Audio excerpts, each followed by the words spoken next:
saya tidak terlalu mandiri. Bolehkah saya meminta tolong untuk di-share yang sudah?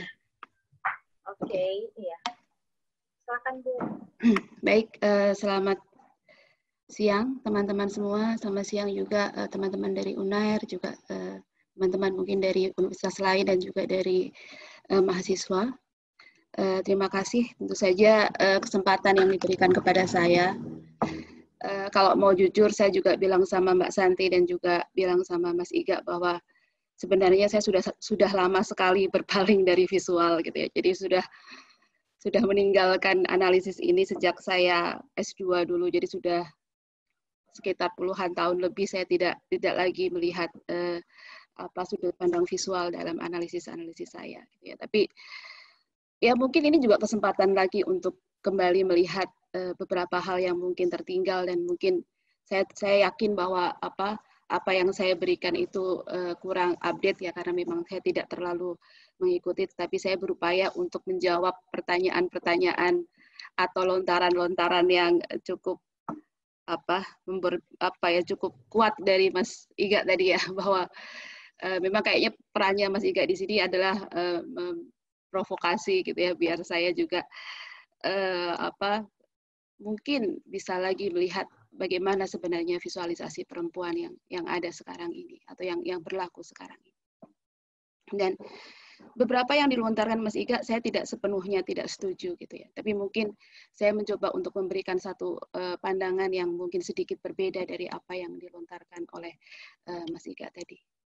Baik, saya akan mulai dengan slide yang pertama. Mohon di share. Oke, baik. Lontaran Mas Iga tadi yang pertama adalah setiap perempuan cantik dan setiap laki-laki tampan, hanya perlu sudut pandang. Kemudian juga memberikan penekanan mengenai garis pembatas antara laki-laki dan perempuan. Hal yang mungkin bisa saya jadikan contoh di sini dan mungkin juga menarik adalah kata perempuan cantik dan kata laki-laki tampan. Bahwa sebenarnya ketika kita melihat bahwa laki-laki itu diidentikan dengan tampan, itu melekat pula beberapa konstruksi mengenai bagaimana itu tampan. Dan tentu saja yang menjadi pembeda di sini adalah cantik. Cantik itu juga melekat elemen-elemen yang berbeda dengan tampan. Kedua hal itu sebenarnya menunjukkan perbedaan antara laki-laki dan perempuan yang secara tidak sadar itu ada dan kita pakai dalam kehidupan kita sehari-hari. Dan inilah yang sebenarnya banyak saya pertanyakan bahwa perbedaan dualisme ini adalah sebenarnya logika berpikir laki-laki. Bahwa semua itu dimaknai dengan dua hal yang berbeda. Jadi ketika kita melihat sesuatu misalnya, sedih itu baru bisa dimaknai ketika kita tahu bahagia, misalnya seperti itu. Itu adalah pola pikir dualisme. Artinya, ketika kita memaknai sesuatu X, pada yang saat yang sama kita memaknai juga dengan referensi pada yang absen. Dan itu pola pikirnya adalah dualisme. Artinya, pola pikir itu pola pikir yang ada, sudah memang susah untuk berubah. Jadi artinya bahwa ketika di sini kita bilang bahwa ada laki-laki tampan dan perempuan cantik, dua hal ini akan sangat susah untuk di-crosskan. Bahwa ketika saya perempuan saya ingin tampan itu susah. Atau sebaliknya, ketika laki-laki tampan dan dia memilih itu, saya memilih bahwa saya cantik, seolah-olah nggak ada pilihan. Karena hanya ada satu standar. Standarnya adalah kalau kamu laki-laki berarti kamu harus tampan, kalau kamu perempuan kamu cantik. Artinya tidak ada fluiditas, tidak ada aliran di sini. Bahwa bisa saja misalnya sebagai seorang manusia saya memilih bahwa saya mau cantik dan mau tampan sekaligus. Kenapa tidak bisa? Karena memang pola pikirnya adalah masih pola pikir yang sangat dualisme. Dan itu menjadi logika berpikir, terutama terhadap berkaitan dengan perbedaan gender di sini. Artinya, cantik dan tampan itu juga melekat hal-hal seperti feminin, body untuk perempuan, mind untuk laki-laki atau logik, itu ada di dalamnya. Dan itu mungkin bisa dilanjutkan, itu yang membuat akhirnya visualisasi mengenai perempuan ataupun laki-laki menjadi sangat standar. Itu yang membatasi kreativitas. Kenapa? Karena sekali lagi itu menjadi pembiasaan kita dari lahir pola pikir itu. Bahwa bahkan ketika tadi Mas Iga bilang kreativitas tanpa batas gitu ya. Siapa bilang?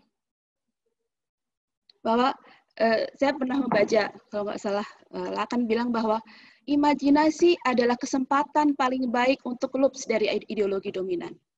Artinya ketika kita berimajinasi, berfantasi, kita bisa keluar dari ideologi dominan. Itu kesempatan kita paling baik. Karena kita nggak lagi terstruktur di dalam kerangka-kerangka struktur berpikir masyarakat secara dominan. Kita bisa apa saja. Tapi kemudian coba kita refleksi. Ketika kita berimajinasi mengenai sesuatu, apakah kita benar-benar lepas dari struktur dominan?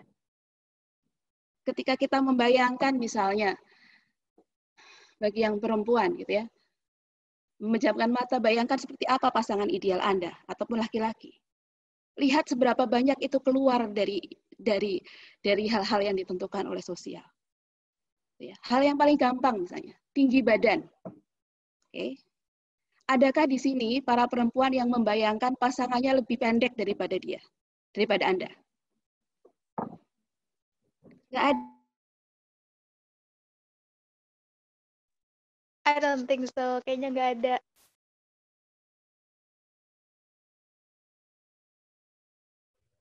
Halo. Cara bahwa, ya halo. Maaf Bu, ya. Tadi ada kendala sepertinya karena suaranya nggak masuk. Videonya juga nge-lag. Mungkin bisa diulang sedikit Bu yang tadi, karena terputus. Oke, baik. Tadi sudah ada yang menjawab soalnya, bahwa apakah ada, gitu kan? Ini pertanyaan bahwa kita bilang imajinasi itu bisa liar, bisa keluar dari ideologi. Hal yang paling sedikit. Apakah ada atau perempuan, seberapa banyak perempuan yang membayangkan pasangannya itu lebih pendek daripada dirinya? Hampir nggak ada. Itu disebut dengan naturalitas dan itu adalah bentuk paling nyata dari ideologi sebenarnya. Apa itu ideologi? Kebenaran parsial, tetapi disebut dengan dianggap sebagai kebenaran yang universal, berlaku untuk semua umum. Bahwa artinya ada hal-hal yang sebenarnya sangat parsial, tetapi menjadi kebenaran yang diakui secara umum. Gitu. Bahwa kalau kita pikirkan laki-laki lebih tinggi daripada perempuan itu bukan hanya sekedar tinggi badan loh. Efeknya apa? Efeknya apa ketika ditanya? Kenapa kok laki-laki lebih tinggi? Karena melindungi. Itu konstruksi masuk. Karena merasa aman. Karena kalau dipeluk misalnya, itu hal-hal yang sebenarnya menunjukkan konstruksi. Dan nggak mudah untuk keluar dari itu. Kenapa? Karena itu sudah ada pada taraf, kalau kita bilang adalah habitus, ketidaksadaran kita untuk mengakui bahwa itu ada. Dan itulah yang sebenarnya saya pertanyakan berkaitan dengan subjektivitas. Artinya, subjektivitas itu sebenarnya kan bagaimana sebagai subjek kita bisa menentukan pilihan-pilihan. Kita tahu semua pilihan dan kita menentukan pilihan dan bertanggung jawab atas pilihan. Sebagai subjek. Itu yang kita lakukan ketika kita mencoba untuk melakukan subjektivitas. Tetapi yang kita terkendala dengan objektivitas. Terkendala dengan standar-standar yang dianggap normal oleh masyarakat. Sehingga akhirnya yang divisualisasikan kebanyakan adalah yang memang standar. Pengulangan tanpa kedalaman. Artinya adalah kalau kita lihat di media kita, yang terjadi adalah pengulangan-pengulangan. Bagaimana kita bisa tahu representasi dengan cepat? Pejamkan mata, dengarkan kata-kata sesuatu. Misalnya, ibu, ada pejaman mata, apa yang terbayang? Itu representasi. Dan biasanya itu ideologi dominan. Ya, itu representasi dan itu biasanya itu juga diulang-ulang secara visual.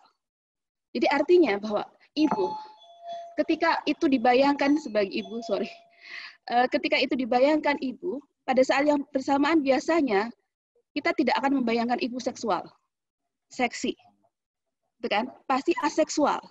Dan di film-film pun penggambaran ibu kebanyakan seperti itu. Itu ideologi dominan itu bergeraknya di situ. Dan itu membatasi kreativitas, membatasi imajinasi. Tidak lagi terjadi fluiditas, gitu ya. Mungkin bisa dilanjutkan, maaf. Next. Nah, ini teori yang cukup lama, tapi sebenarnya kita melihat bahwa bagaimana sebenarnya akhirnya ideologi pemikiran dominan itu memunculkan visualisasi tentang perempuan, gitu kan. Dan ini bergeraknya pada tataran GIS. GIS itu banyak sekali definisinya, saya sangat bingung, dan saya tidak terlalu mengikuti yang sekarang, mohon maaf. Tetapi artinya di sini adalah karena perempuan dinilai dari body, maka tubuh perempuan menjadi sangat penting, dan tubuh perempuan itu dipandang atau dianggap sebagai objek yang dipandang. Dan bagaimana itu secara visualisasi itu berjalan, itu berlaku dengan cara pertama, yaitu dengan bagaimana laki-laki memandang perempuan, kemudian juga akhirnya bagaimana perempuan memandang dirinya, dan kemudian yang ketiga proposisinya adalah bagaimana perempuan memandang perempuan yang lain. Oke, kita lihat next. Oke, ini adalah hal yang cukup lama ya, bahwa sebenarnya kamera itu adalah perpanjangan cara pandang laki-laki terhadap perempuan. Artinya di sini perempuan menjadi objek yang dipandang, dikonstruksi dari sudut pandang laki-laki. Pertanyaan yang tadi dipantik adalah, perempuan adalah sumber keindahan. Oke. Apakah itu keindahan dari siapa? Dari sudut pandang siapa? Apakah dia yang sadar akan keunikannya dia, membebaskan dirinya dan menganggap bahwa ini adalah keindahan saya sebagai diri, sebagai subjek? Atau keindahan yang ditentukan oleh pemikiran dominan bagaimana perempuan itu dianggap cantik atau bagaimana seharusnya perempuan itu. Itu pertanyaan yang bahwa artinya di sini memang banyak kemudian pertanyaan-pertanyaan tentang pemikiran ini ya. Selanjutnya mungkin nanti kapan-kapan bisa kita bahas. Tapi sebenarnya di sini adalah perempuan itu menjadi objek pandang. Artinya di sini juga bahwa perempuan diposisikan sebagai objek yang dipandang. Dan itu biasanya pada pemikiran ini digunakan pemikiran dengan cara kamera, gitu ya. Bagaimana kamera bergerak, bagaimana kamera fokus, itu menunjukkan bagaimana perempuan ditempatkan sebagai objek pandang. Kita bisa lihat yang selanjutnya. Oke, ini male gaze. Ini kamera. Mungkin nanti masih mungkin lebih paham ya, karena saya sudah lama tidak melakukan ini. Artinya kamera itu biasanya panning dari bawah ke atas untuk menjadikan perempuan sebagai objek pandang. Ini adalah male gaze. Artinya perempuan adalah sebagai objek yang dipandang dan biasanya ada dua hal. Tubuh yang dikondem, tubuh yang dihina, atau tubuh yang di-praise, gitu ya, tubuh yang dipuji, gitu ya. Dan mudah-mudahan masih benar bahwa ketika itu terjadi biasanya di awal itu medium close up, artinya kita dilihat action-nya dulu, aksi yang ada di sekitarnya dulu. Itu akan menentukan apakah yang ditampilkan nanti tubuh yang dikondem, dihina, dilecehkan, atau tubuh yang di-praise, gitu ya, oleh sudut pandang laki-laki. Action, yes, itu image action kalau mungkin ya, kalau nggak salah. Terus kemudian mendekatlah kamera menjadi affective image, di mana yang dimunculkan adalah hal-hal yang sangat close up, gitu ya, sangat dekat, gitu ya. Kemudian berhentilah pada bagian-bagian tubuh perempuan tertentu. Dan itu menjadikan fokus pandang mengenai tubuh perempuan secara visual. Ya. Mungkin selanjutnya. Nah, kemudian pada slide yang selanjutnya kita akan lihat bagaimana sebenarnya tubuh perempuan itu dipotong-potong menjadi bagian yang dianggap menarik buat laki-laki. The fragmentation of female body. Ya, jadi di sini tubuh perempuan ditampilkan dengan cara bahwa dia menjadi objek pandang dan kemudian dipotong-potong menjadi bagian yang dianggap menarik melalui kamera, gitu ya. Dan biasanya akan berhenti pada bagian-bagian tubuh tertentu. Ya. Jadi bagian-bagian tubuh yang dianggap menarik, wajah, bagian dada, biasanya pinggul dan sebagainya. Dan itu nanti akan menjadi concern perempuan juga. Nanti kita akan lihat bagaimana itu diinternalisasi. Artinya, di sini bahwa sebenarnya visualisasi itu adalah menggunakan kamera untuk menempatkan perempuan pada posisi tertentu. Ya, dan di sini adalah bagaimana contoh ya, ini bukan semuanya seperti ini, tetapi ini adalah contoh bagaimana perempuan sebenarnya menjadi objek pandang, menjadi pleasure. Gitu kan? Bagaimana yang dianggap menyenangkan atau desire atau menghasilkan hasrat gitu ya. Dan itu dilakukan dengan cara male gaze dan fragmentation of female body. Dan biasanya di sekelilingnya ada laki-laki yang mengagumi atau menertawakan ketika itu body yang dikondem. Oke, baik selanjutnya. Nah, keindahan menjadi seragam. Itu yang akhirnya saya bilang bahwa ada kemungkinan standar yang sama untuk menentukan bagaimana perempuan dianggap cantik, bagaimana perempuan yang dimunculkan.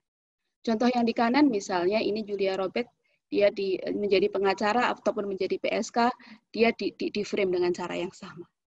Artinya bahwa ada pemaknaan keindahan yang seragam, di mana sekali lagi ketika kita itu bicara itu ideologi, bahwa ketika itu ditentukan sebagai standar keindahan, belum tentu itu bisa dipenuhi oleh semua orang. Dan ingat ketika kita ngomong bahwa itulah yang normal, itulah yang standar, normalitas itu ada ketika kita menyingkirkan yang tidak normal.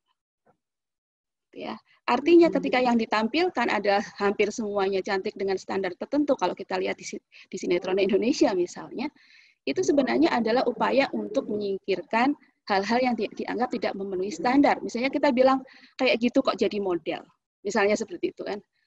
Artinya kita memiliki standar tertentu bagaimana seharusnya menjadi model, gitu kan. Dan itu tidak hanya terjadi di film, tetapi juga terjadi pada film anak-anak, gitu kan. Film anak-anak juga menampilkan keindahan yang relatif seragam. Bagaimana princess misalnya, bagaimana itu juga ditonton anak-anak secara berulang-ulang, akhirnya itu mendefinisikan keindahan.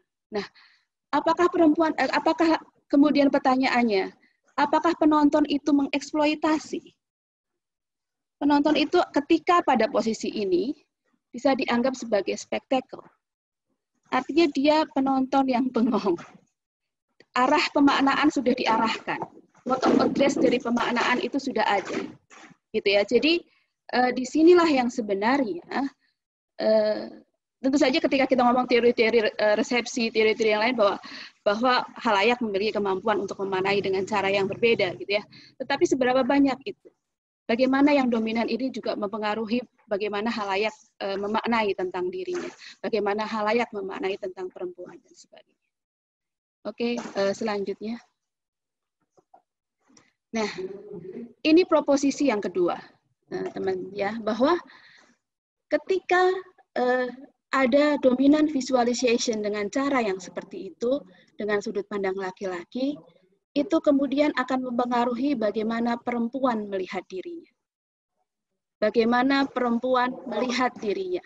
Bagaimana itu diinternalisasi dan bagaimana itu menjadikan bagian dari hidupnya. Ya. Jadi hal-hal yang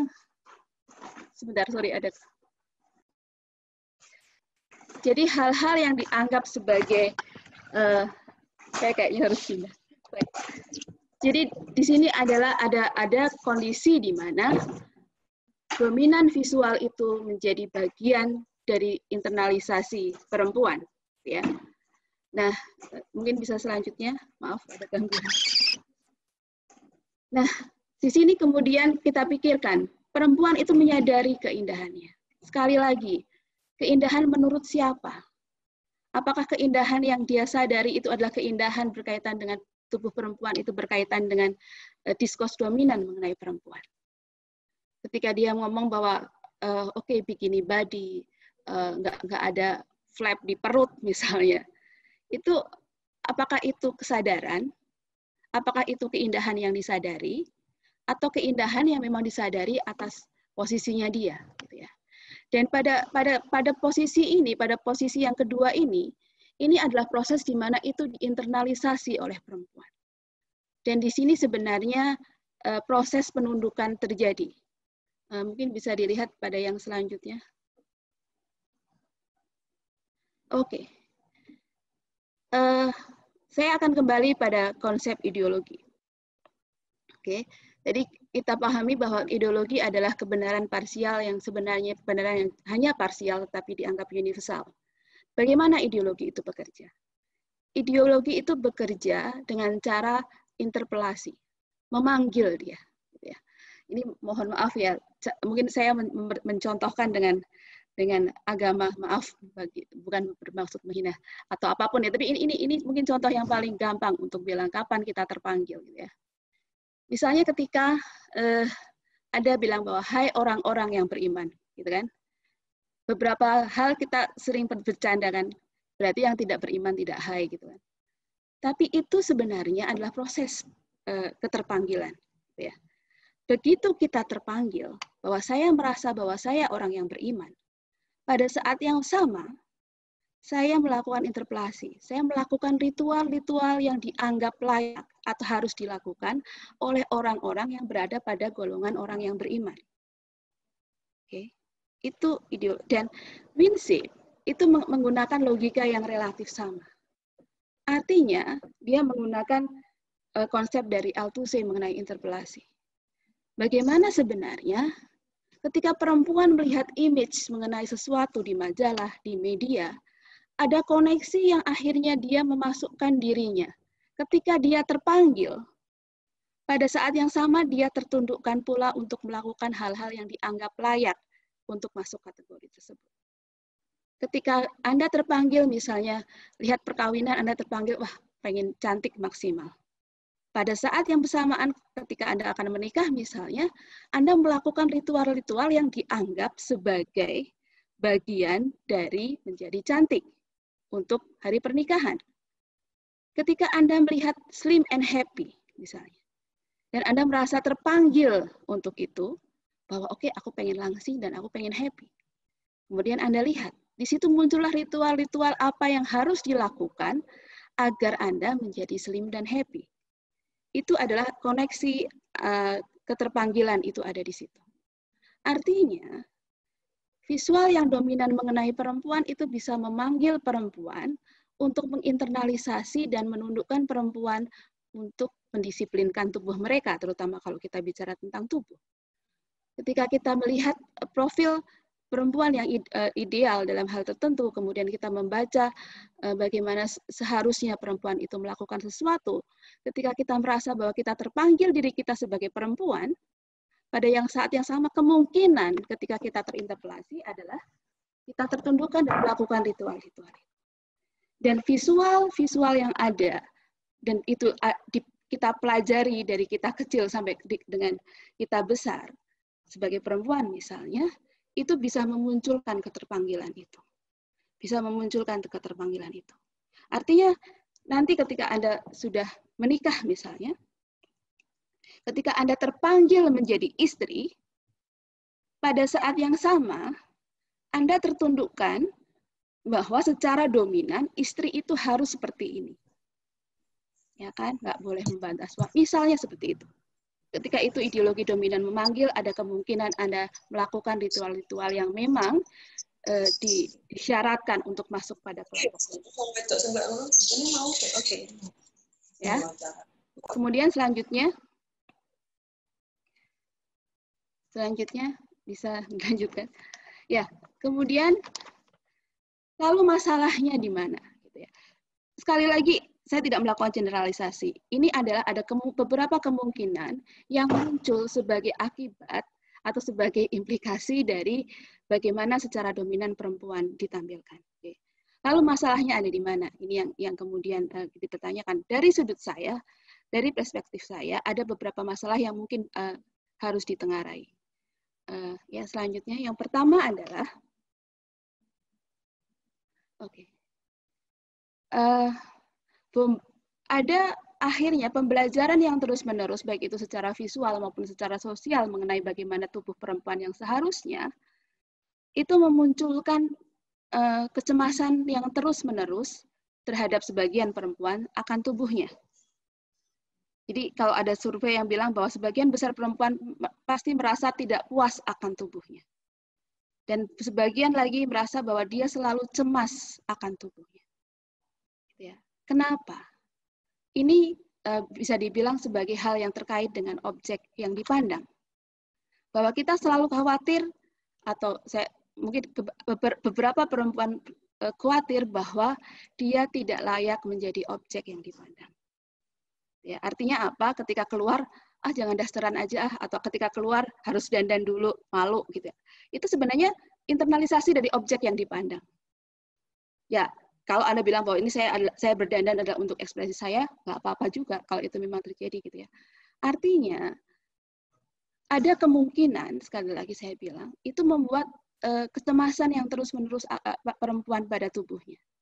Jerawat muncul satu, cemas, agak iteman dikit, cemas gitu kan. Kemudian itu kecemasan yang karena apa? Ada internalisasi, mengalami internalisasi mengenai ketidakperfekan tubuh gitu ya. Internalisasi bahwa seharusnya dia menjadi layak untuk menjadi objek pandang. Kemudian selanjutnya, oke. Nah, yang selanjutnya ini adalah penelitian saya dan sekali lagi yang dilakukan adalah kenapa ini menjadi masalah gitu ya. Karena internalisasi, proses internalisasi itu mungkin slide selanjutnya maaf, itu terjadi sejak dini. Gitu kan. Ini penelitian saya berapa tahun yang lalu ya. Sudah cukup lama tentang ini. Artinya bahwa internalisasi itu terjadi di anak-anak. Jadi ini informan saya antara 5 sampai 12 tahun gitu ya. Jadi artinya di sini ada internalisasi mengenai standar tadi yang terjadi sejak anak-anak. Gitu kan. Anda bisa lihat di sini bahwa mereka menonton waktu itu Frozen itu hampir setiap hari, puluhan kali gitu ya. Bahkan ketika saya belum menunjukkan seperti apa scene-nya gitu, dia sudah tahu apa itu ceritanya. Hafal di luar kepala gitu kan. Nah, bagaimana sebenarnya penelitian ini ingin menunjukkan bagaimana sebenarnya anak-anak itu memaknai kode-kode feminin yang ada pada film gitu ya. Salah satu kode feminin itu adalah fashion, kecantikan gitu kan. Ada juga kode romantis tapi tidak saya munculkan di sini. Tapi ini yang tentu saja ini tidak generalisasi ya, artinya tidak semua anak-anak memahami seperti itu. Tapi ada kemungkinan bahwa anak-anak sudah tertanam, gitu ya, pemikiran bahwa ya cantik itu ya putih, rambutnya panjang dan sebagainya. Kemudian ada juga penelitian yang saya baca ketika di luar negeri, ketika dia adalah perempuan yang African American misalnya, dia bilang ketika dia kecil dia menggunakan naratif autoetnografi kalau nggak salah. Dia bilang ketika dia kecil dia menonton film Princess. Kemudian pada mirror stage ketika dia melihat di mirror, dia ada disconnected. Rantai fantasinya putus. Karena dia melihat refleksi yang muncul itu bukan refleksi yang dikategorikan sebagai princess. Nah, ini apa? Sebenarnya proses internalisasi ini terjadi dari dini dan kadang-kadang itu pula terjadi ketika pembelajaran orang tua gitu ya. Dan kita tidak bisa menyalahkan struktur sosial kemudian mengubah struktur sosial secara besar-besaran gitu ya. Karena akhirnya mungkin ini kenapa mempengaruhi saya untuk melihat hal-hal yang lebih minor everyday life gitu ya daripada melihat struktur yang besar gitu. Mungkin karena keputusasaan mungkin ya. Artinya seperti apa? Artinya bahwa kita nggak akan susah untuk mengubah struktur yang sudah terbentuk demikian kuat gitu ya. Sudah tidak lagi internalisasi, bodily hexis kalau nggak salah siapa yang Bourdieu bilang itu. Bodily hexis artinya apa? Sudah mempengaruhi bagaimana kita berperilaku secara sadar atau tidak sadar. Dan pada kondisi semacam ini ketika beberapa feminis yang memegang C besar gitu ya untuk mengubah struktur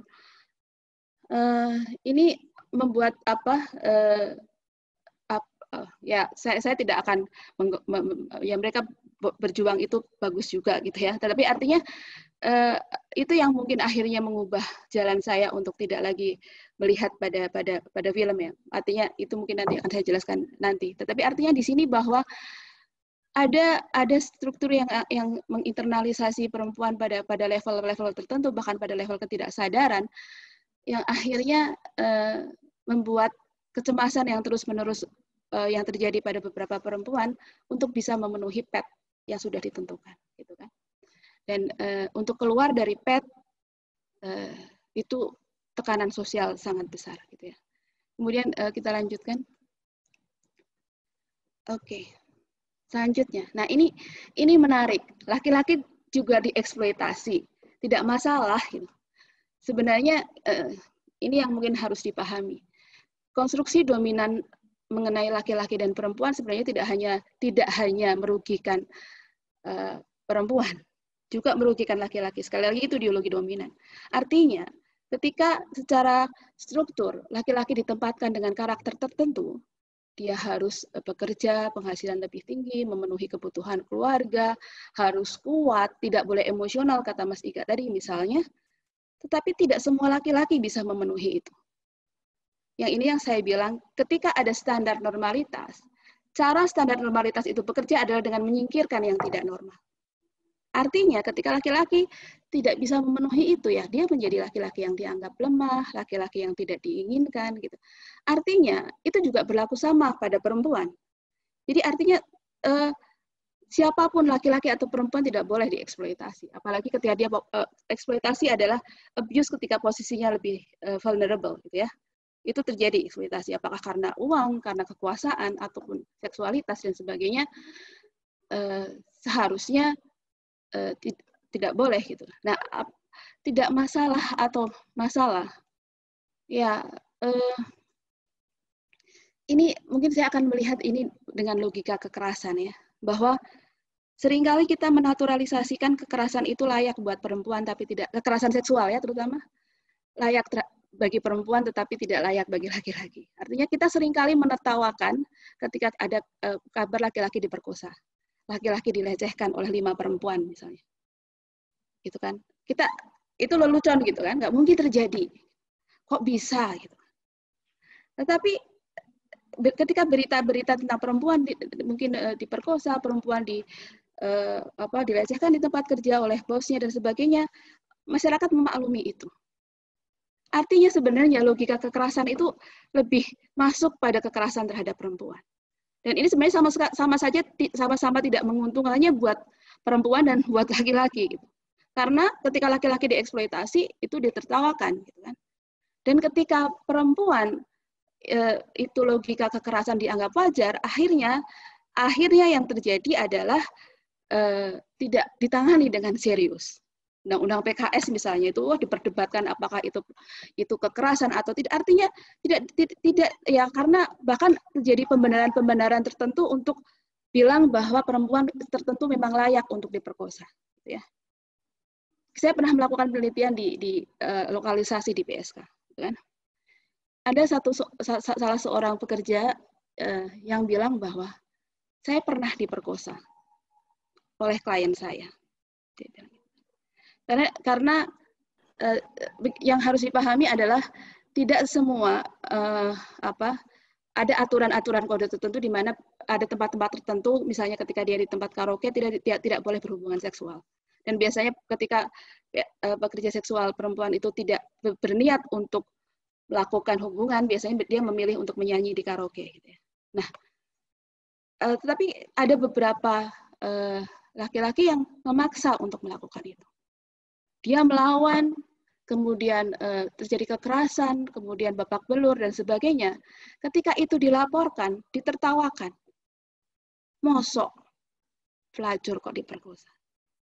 Ini logika kekerasan yang sebenarnya juga sama pada laki-laki gitu kan. Artinya ketika ditanamkan pemikiran bahwa ada konstruksi tertentu bahwa laki-laki itu lebih kuat, laki-laki itu tidak mungkin dilecehkan, lebih agresif secara seksual, maka nggak mungkin terjadi kekerasan.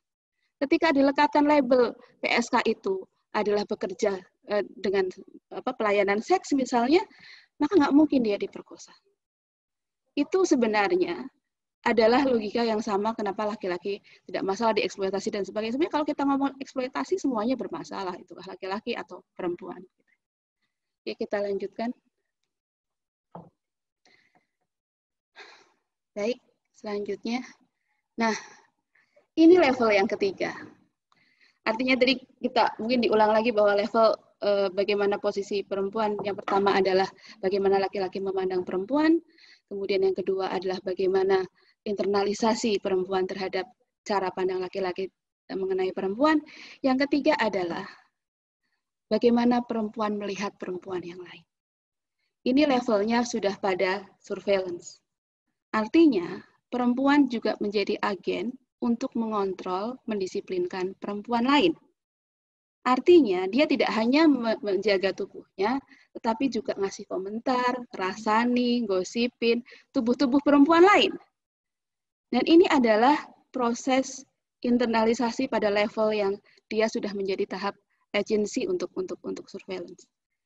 Selanjutnya, nah, kata-kata yang sering disebutkan adalah keindahan juga disukai oleh perempuan, gitu kan. Nah, ini yang mungkin bisa dianggap bahwa surveillance ini sebenarnya berlakunya di sini, bahwa perempuan, sekali lagi, apakah itu misalnya majalah perempuan, majalah laki-laki, covernya tetap perempuan, gitu kan. Kemudian perempuan, karena perempuan diminta untuk mengontrol dirinya, mengendalikan tubuhnya, kemudian juga melihat perempuan lain sebagai example ketika internalisasi, itu membuat akhirnya keindahan itu juga disukai oleh semua perempuan karena perempuan dikondisikan seperti itu, gitu kan. Kita kalau ketemu teman, kita melakukan prize, misalnya kamu cantik banget sih, putihan, wajar kan. Misalnya kalau Mas Iga ketemu sama teman cowoknya, kamu ganteng banget sih, putihan, kurang wajar, gitu. Kenapa? Karena memang berbeda kondisi agensinya antara perempuan dan laki-laki, pengendaliannya, gitu ya. Jadi ketika misalnya laki-laki memuji laki-laki, kumismu bagus sekarang, pasti akan digolongkan bukan pada normalitas laki-laki. Tapi ketika perempuan mengontrol perempuan lain, baik itu memuji ataupun mengingatkan, gitu ya, kamu gendutan, kamu cantikan, kamu putihan, perawatan di mana dan sebagainya, itu memang bagian dari bagaimana perempuan juga menjadi agensi untuk mengontrol perempuan lain. Ya. Jadi pengawasan terhadap tubuh perempuan tidak hanya pada laki-laki, tetapi juga perempuan yang lain juga melakukan pengawasan tersebut. Kenapa? Karena terjadi proses internalisasi dan kewajaran mengenai hal tersebut. Oke, selanjutnya.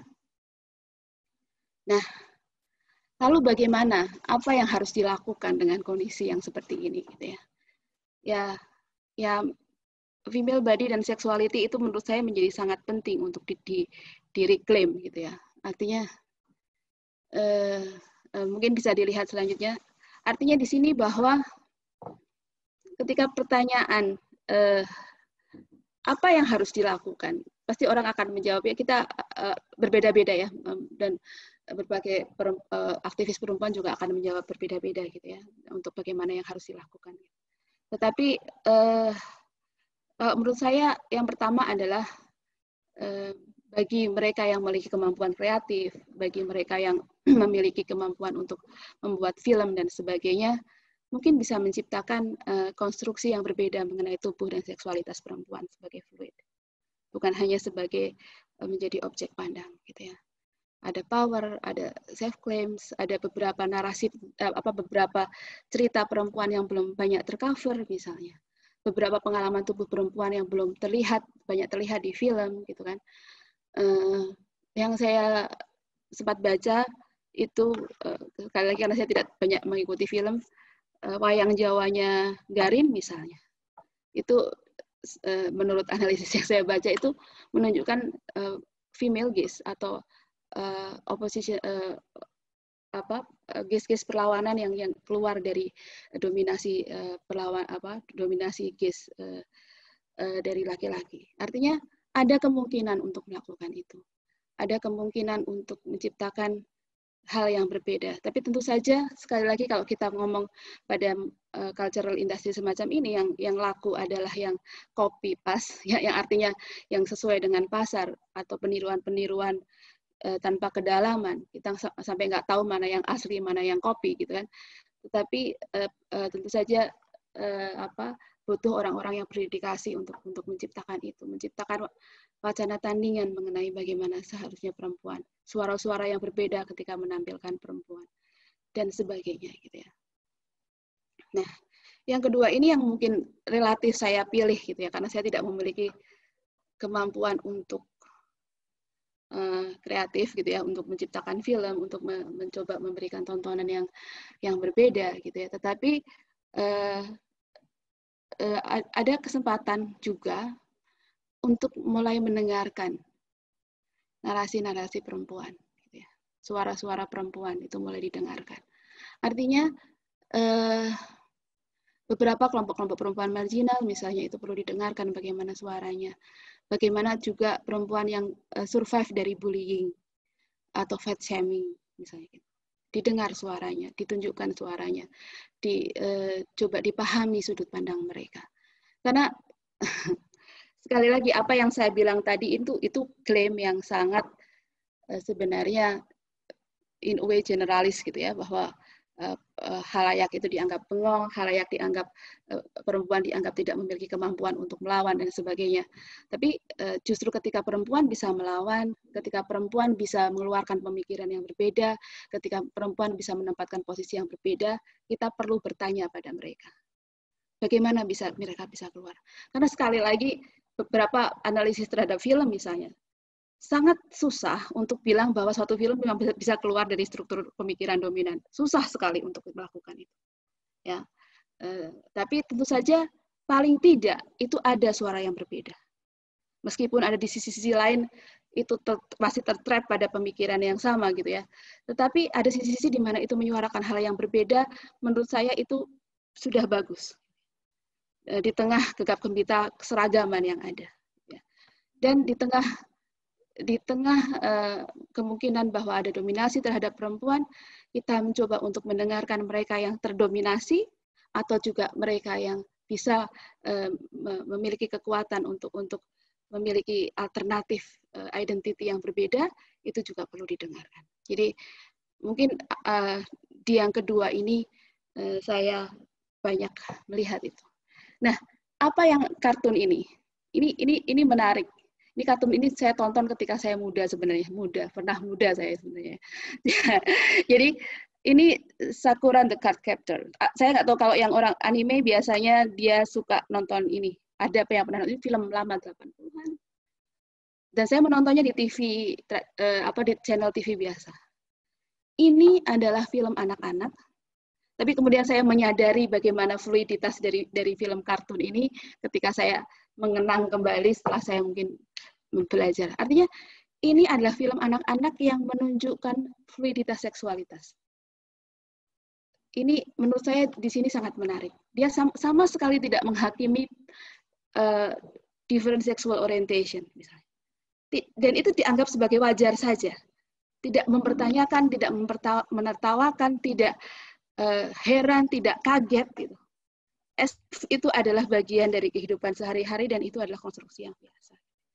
Dan ini yang mungkin in terms of perempuan, ini yang mungkin saya juga berharap bahwa fluiditas itu juga terjadi ketika ada hal-hal yang perempuan yang berbeda, perempuan yang keluar itu ya dianggap sebagai hal yang biasa saja, bukan ada hal-hal yang kemudian dikondem dan sebagainya. Oke, mungkin itu yang mengakhiri dari saya. Terima kasih.